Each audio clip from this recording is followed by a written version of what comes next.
Assalamualaikum Sobat Football United, ringan amatiran ala gue. Kali ini gue akan membahas terkait dengan dua pemain muda di Manchester United yang bisa jadi akan merubah situasi Manchester United di bursa transfer musim panas nanti dalam hal untuk memburu pemain atau bahkan juga melepas pemain.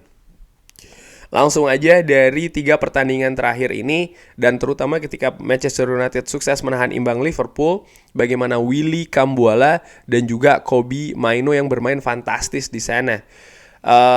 Gue ingin mulai dulu dari seorang mungkin Kobbie Mainoo ya. Kobbie Mainoo tampil luar biasa, mencetak gol spektakuler, tapi juga bagaimana ada perubahan taktik yang dilakukan oleh Erik ten Hag yang terlihat paling tidak menurut gue secara ringan amatiran positioning dari seorang Kobbie Mainoo yang berbeda di antara babak pertama dan juga babak kedua.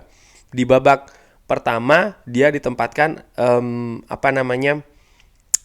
lebih ke belakang ya, lebih ke dalam bersama dengan Casemiro dengan posisi yang paling dekat dengan defender itu adalah Casemiro, lalu di depannya ada Kobbie Mainoo dan setelahnya ada seorang Bruno Fernandes. Tapi di babak kedua ditukar posisi antara Kobbie Mainoo dan juga Bruno Fernandes, dan ternyata itu bisa membuat lini tengah Manchester United lebih hidup. Bahkan Manchester United bisa menciptakan 2 gol selain juga menciptakan beberapa momentum dan juga peluang. Dari situ gue melihat Kobbie Mainoo ini pemain yang nampaknya bukan tipe untuk posisi nomor 6, tapi lebih ke posisi nomor 8. Didorong mungkin sejajar dengan Kapten Bruno Fernandes, atau ya lebih membantu daya dobrak Manchester United di depan. Kita juga ingat ya Sobat Football United ketika Kobbie Mainoo contohnya mencetak gol ketika menghadapi Wolves, golnya juga spektakuler. Nampaknya disitulah posisi terkuat seorang Kobbie Mainoo. Nah, Kobbie Mainoo kalau seandainya ditempatkan lebih ke depan, maka ini menyisakan menurut gua posisi yang harus diisi di nomor 6. Kobbie Mainoo yang sudah beberapa kali gue sebutkan juga, nampaknya kemampuan defensifnya bukan sisi terkuat dari Kobbie Mainoo. Sering sekali dia telat menutup di beberapa kesempatan, termasuk juga kalau nggak salah ketika Manchester United ini menang menghadapi Liverpool di FA Cup quarter final, ada beberapa gol tercipta karena Kobbie Mainoo telat untuk menutup ataupun memberikan jarak terlalu lebar di sana. Sehingga intinya gue menilai dia bukan profil yang tepat untuk posisi nomor 6 yang diisi oleh Casemiro. Nah, ini yang menarik. Dengan demikian, paling tidak ya, gue menilai Manchester United harus mendatangkan posisi nomor 6. Karena gue menilai bahwa Casemiro ada penurunan penampilan jika dibandingkan musim sebelumnya. Apakah ada masalah cedera? Gue berpikir tidak demikian. Gue menilai memang ada situasi fisik yang tidak sama lagi. Dengan situasi 4-1-4-1, area yang harus di-cover oleh seorang Casemiro ini terlalu luas. Yang tadinya ditempati Kobbie Mainoo, tapi menurut gue ya tidak ideal juga. Manchester United butuh gelandang yang memang kuat untuk posisi nomor 6, yang ketika Manchester United ini menderita counter attack dari lawan ya, maka pemain ini bisa menjadi tameng pertama sebelum serangan ini sampai ke para defender Manchester United. Dan gue menilai dengan segala respect apa yang dicapai Casemiro dengan Real Madrid, gelar-gelar yang didapatkan, nampaknya dia kesulitan untuk berada di posisi tersebut. Manchester United harus mendatangkan ya pemain yang lebih cocok karakternya di posisi nomor 6, yang sampai sejauh ini gue juga belum tahu. Mungkin Sobat Football United yang punya saran bisa drop di kolom komen. Di sisi lain ini juga memberikan penilaian ya bagaimana pemain yang saat ini berada di Manchester United yang mungkin posisinya akan sama dengan Kobbie Mainoo dalam tanda kutip terancam. Nama yang gue pikir akan terancam itu adalah pada 2 pemain nih, Scott McTominay dan Christian Eriksen. Menurut gue 2 pemain ini dengan adanya Kobbie Mainoo ya posisinya akan terancam.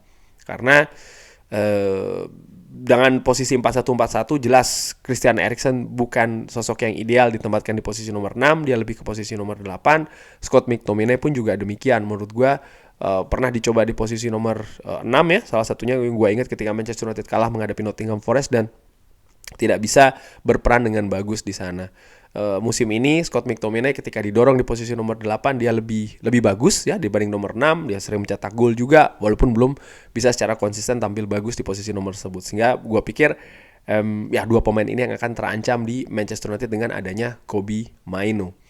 Kita lihat akan seperti apa di musim panas, siapa yang akan dilepas ya, dan juga siapa yang akan didatangkan oleh Manchester United. Tapi lagi-lagi gue ulangi, besar harapan Manchester United akan mendatangkan memang sosok sentral gelandang bertahan untuk posisi nomor 6 ini.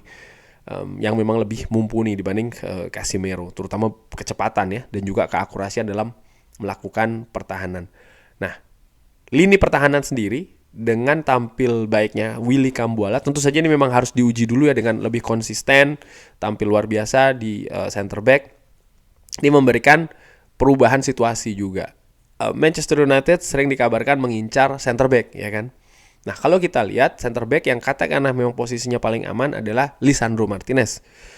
Pemain juara dunia ini memang diplot ada di posisi kiri. Nah, bagaimana dengan yang pemain yang di kanan, back tengah sebelah kanan yang ditempati oleh Willy Kambuala kemarin? Menurut gua Willy Kambuala menunjukkan kalau memang standar penampilannya dia bisa tampil selevel ketika menghadapi Liverpool, maka masa depannya cerah di Manchester United. Apakah dia akan menjadi duet utama dengan Lisandro Martinez dan juga Willy Kambuala? Gue tidak berpikir seperti itu, masih belum ya. Tapi yang jelas dia punya kapasitas untuk masuk ke tim utama Manchester United itu yes. Artinya apa? Artinya ada pemain yang terancam di sana. Mendatangkan pemain baru bagaimana? Gua pikir itu tetap akan dilakukan dan memang butuh dilakukan. Selama ini dikatakan salah satu calon terkuatnya adalah Jean-Claire Todibo untuk posisi center back sebelah kanan. Dan kalau melihat sisa pemain saat ini yang berada di Manchester United, selain Lisandro Martinez dan juga Willy Kambuala, maka ada Rafael Varane, Victor Lindelof, dan juga Harry Maguire. Bagaimana gua melihat di sini? Kalau melihat situasi pemain yang bisa ditampilkan di sebelah kanan, sebelah kiri, tiga pemain ini secara teknis, walaupun mungkin bukan atribut terkuatnya, bisa ditampilkan di sana. Baik itu Harry Maguire di kanan dan kiri, dia bisa tampil di sana. Rafael Varane pun juga demikian.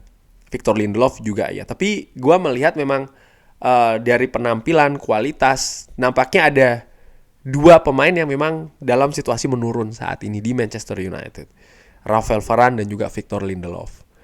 Grafiknya memang sedang turun di Manchester United. Sehingga gue berpikir dengan adanya Willy Kambuala, maka dua pemain ini juga terancam situasinya di Manchester United. Victor Lindelof dan juga Rafael Varane. Yang menurut gue punya peluang besar akan meninggalkan Old Trafford di musim panas nanti. Tapi ketika mereka meninggalkan, dengan dipromosikannya Willy Kambuala, gue harapkan Manchester United juga tetap mendatangkan back senior ya, yang premium, yang bagus. Mungkin Jean-Claire Todibo untuk memang menjadi duet utama dengan Lisandro Martinez. Kalau memang itu terjadi, maka Manchester United akan memiliki duet back yang memang baru untuk central defender Manchester United. Dan menurut gue ini perlu. Kenapa? Kalau melihat apa yang diraih Manchester United, jangan musim ini deh. Musim ini terlalu banyak cedera, terlalu banyak masalah. Musim lalu saja ketika sukses Erik ten Hag bersama dengan Manchester United dengan segala raihannya, lini belakang belum konsisten, kualitasnya belum konsisten, butuh diperbaiki. Gue juga melihat ya bagaimana posisi back kanan dan back kiri ini juga harus diperbaiki oleh Manchester United. Cuman mungkin yang lebih urgent adalah back tengah, melihat Luke Shaw dan Tyrell Malacia mungkin bisa kembali dan diharapkan juga bisa sampai ke level sebelum mereka cedera. Lalu melihat situasi di back kanan, bagaimana Diogo Dalot menurut gue luar biasa tampilannya dan sangat wajar jika dia akan menjadi pilihan utama di sana ya. Tinggal dicari backupnya apakah masih dengan Aaron Wan-Bissaka ataukah dengan pemain lain. Tapi gue melihat yang urgent adalah memang back tengah sebelah kanan ini sebagai duet dengan Lisandro Martinez untuk proyeksi musim depan. Kurang lebih demikian analisa ringan amatiran, ngobrol ringan amatiran kali ini. Bagaimana menurut Sobat Football United? Ada pendapat lainnya bisa drop di kolom komen. Terima kasih sudah menyaksikan. Jangan lupa like, subscribe. Wassalamualaikum warahmatullahi wabarakatuh. Thank you.